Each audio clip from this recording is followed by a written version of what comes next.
Hello students, कैसे हैं आप लोग। हमने पिछली वीडियो में हरिश्चंद्र जी का हमने जीवन परिचय और साहित्यिक परिचय पढ़ा था और आज हम पढ़ेंगे आचार्य महावीर प्रसाद द्विवेदी जी का जीवन परिचय और साहित्यिक परिचय, जो कि क्लास 11th के लिए बहुत ही इम्पोर्टेंट है। अगर आप अन्य किसी भी क्लास में हैं तो भी आपके लिए महत्वपूर्ण है। तो हमने जिस प्रकार भारतेंदु हरिश्चंद्र जी में पढ़ा था उसी प्रकार हम आचार्य महावीर प्रसाद द्विवेदी जी को भी पढ़ेंगे। सबसे पहले इनके जन्म से संबंधित कुछ लाइनें जो कि आपके जीवन परिचय साहित्यिक परिचय को कुछ अलग बनाएंगी, आपकी कॉपी अलग दिखेगी अन्य बच्चों से।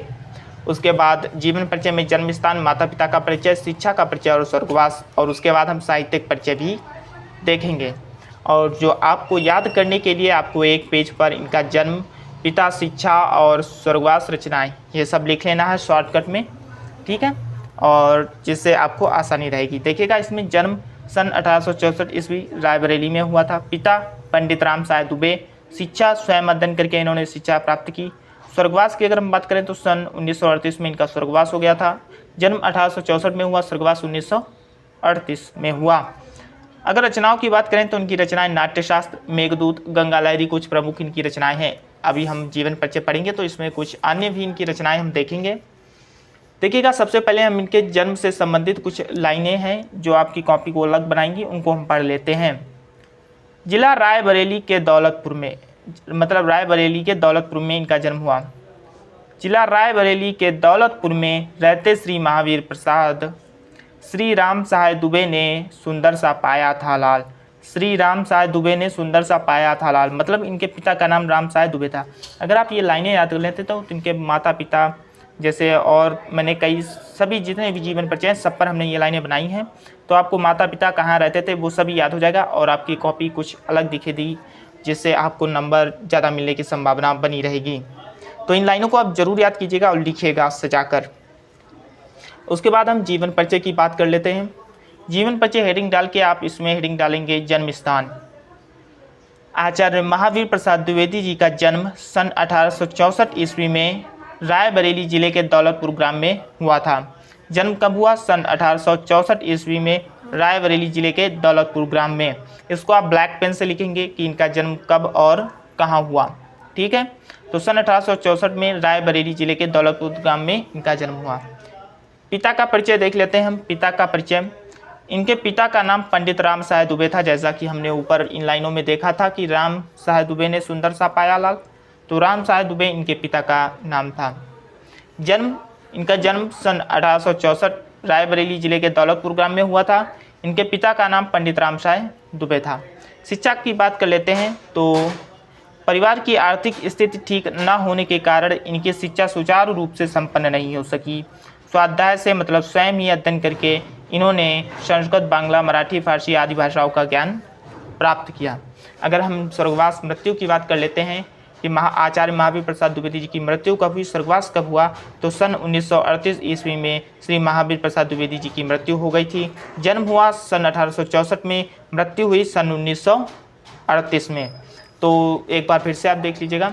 सबसे पहले आप लाइनें जीवन परिचय में जन्म स्थान, पिता का परिचय, उसके बाद शिक्षा का परिचय, फिर स्वर्गवास 1938 में, जन्म 1864 में और स्वर्गवास सन 1938 में। उसके बाद आप हेडिंग डालेंगे साहित्यिक परिचय।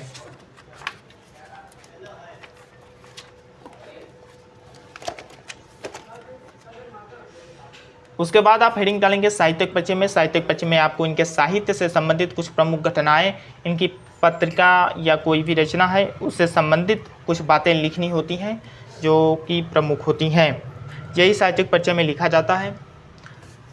तो साहित्यिक परिचय लिखने से पहले आप मेरे चैनल को सब्सक्राइब कर लीजिएगा, क्योंकि आपको आने वाले समय में कहीं ना कहीं आपको फ़ायदा ज़रूर मिलेगा। और वीडियो को लाइक कर दीजिएगा अगर आपको लग रहा हो कि हाँ अच्छा पढ़ाया जा रहा है, तो वीडियो को ज़रूर लाइक कीजिएगा। तो साहित्यिक परिचय में देख लेते हैं। भारतेंदु जी के पश्चात, सबसे पहले हमने भारतेंदु जी को पढ़ा था, उसके पश्चात द्विवेदी जी को पढ़ा। तो भारतेंदु जी के पश्चात द्विवेदी जी दूसरे प्रवर्तक साहित्यकार के रूप में विख्यात हुए। सरस्वती, जहाँ पे कोई भी पत्रिका रचना आती है तो उसको आप ब्लैक पेन से लिखेंगे हाईलाइट करने के लिए। सरस्वती के संपादक के रूप में इन्होंने हिंदी साहित्य की अमूल्य सेवा की। सरस्वती के संपादक के रूप में इन्होंने हिंदी साहित्य की अमूल्य सेवा की। तत्कालीन साहित्य, भाषा और शैली में इन्होंने जो त्रुटियां और दुर्बलताएं दिखाई दी, उन्हें सरस्वती के माध्यम से दूर करने का प्रयास किया। मतलब पहले हिंदी साहित्य में, हिंदी भाषा और शैली से बहुत सी त्रुटियां और दुर्बलताएं उसमें थीं, जिनको इन्होंने सरस्वती पत्रिका के माध्यम से दूर करने का प्रयास किया। उसके आगे देखते हैं, इन्होंने प्रतिभा संपन्न नए लेखकों को प्रेरित किया और उनके साहित्य में सुधार किया। जो नए लेखक थे उनको इन्होंने जाके मोटिवेट किया कि आप लोग रचनाएं करो, और जो उनकी त्रुटियां थी उनको सुधारा, साहित्य में सुधार किया। और उनके द्वारा संपादित सरस्वती पत्रिका वास्तव में इस युग की साहित्यिक चेतना का प्रतीक बन गई थी।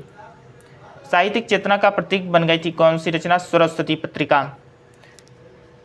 उसके बाद हम देखेंगे द्विवेदी जी ने अनेक निबंधों की रचना की थी, अनेक निबंधों की रचना भी की। इनके निबंधों में आलोचनात्मक निबंधों की संख्या सर्वाधिक है। ऐसे निबंधों में उनकी निर्भीकता और तथ्यात्मकता स्पष्ट रूप से दृष्टिगोचर होती है। तो कोई ज़रूरी नहीं आप इसी को कॉपी कर दीजिएगा, एक आप तरीका सीख सकते हैं कि साहित्यिक परिचय में क्या लिखा जाता है, किस प्रकार से लिखा जाता है। इसमें आप जैसे निबंध, उनके कोई भी रचना आपको अगर आती है तो उसके बारे में लिख सकते हैं, अगर आपको पहले से थोड़ा बहुत ज्ञान है। नहीं तो आप इसको याद कर सकते हैं, ज़्यादा टाइम नहीं लगता है, 15-20 मिनट लगेगा आपको याद करने में। उसके बाद कृतियाँ बोलें, रचनाएँ बोलें, आपकी एक ही बात है। तो इनकी प्रमुख कृतियाँ, रचनाएँ इनकी जो थीं वो नाट्यशास्त्र, हिंदी नवरत्न, विचार विमर्श, मेघदूत, गंगा लहरी आदि इनकी प्रमुख रचनाएँ थीं।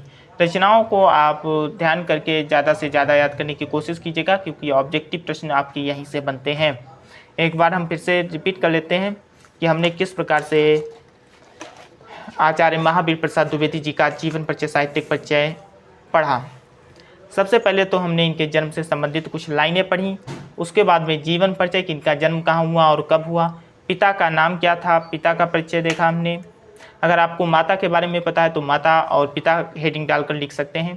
शिक्षा का परिचय, इसमें हम लिखते हैं कि शिक्षा कहाँ से प्राप्त की और इनके पास कौन कौन सी डिग्रियाँ थीं। किसी भी लेखक का आप कवि का लिखिएगा उसमें ये लिखना होता है।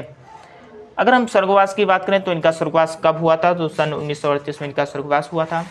उसके बाद हम लिखेंगे साहित्यिक परिचय। साहित्यिक परिचय में इनके जो साहित्य से संबंधित प्रमुख घटनाएँ, इनकी रचनाएँ और जो निबंध वगैरह, पत्रिका वगैरह जो होती हैं वो उनके बारे में लिखना होता है। उसके बाद रचनाएं हमें लिखनी होती हैं। बहुत से बच्चे 2-3 रचनाएं लिखते हैं, आपको ऐसा नहीं करना है, आपको कम से कम 4 से 5 रचनाएं लिखनी हैं। तो ये है सही तरीका लिखने का। साहित्यिक परिचय आपसे पूछा जाता है क्लास 11th में भी, 12th में भी। तो लिखने का सही तरीका आप देख लीजिएगा, आप इसको इस तरीके से लिखेंगे। इसकी PDF आपको मेरे टेलीग्राम चैनल पर मिल जाएगी, वहाँ पे आप ज्वाइन हो जाएगा और लिख दीजिएगा कि सर हमें आचार्य महावीर प्रसाद द्विवेदी जी की PDF चाहिए, तो वहाँ से आपको PDF मिल जाएगी। तो अगर अभी तक आपने मेरे चैनल को सब्सक्राइब नहीं किया तो भाई चैनल को सब्सक्राइब कर लीजिएगा और वीडियो को लाइक कर दीजिएगा, क्योंकि आने वाले समय में आपको कहीं ना कहीं फ़ायदा ज़रूर मिलेगा। मिलते हैं नेक्स्ट वीडियो में, तब तक के लिए जय हिंद, जय भारत।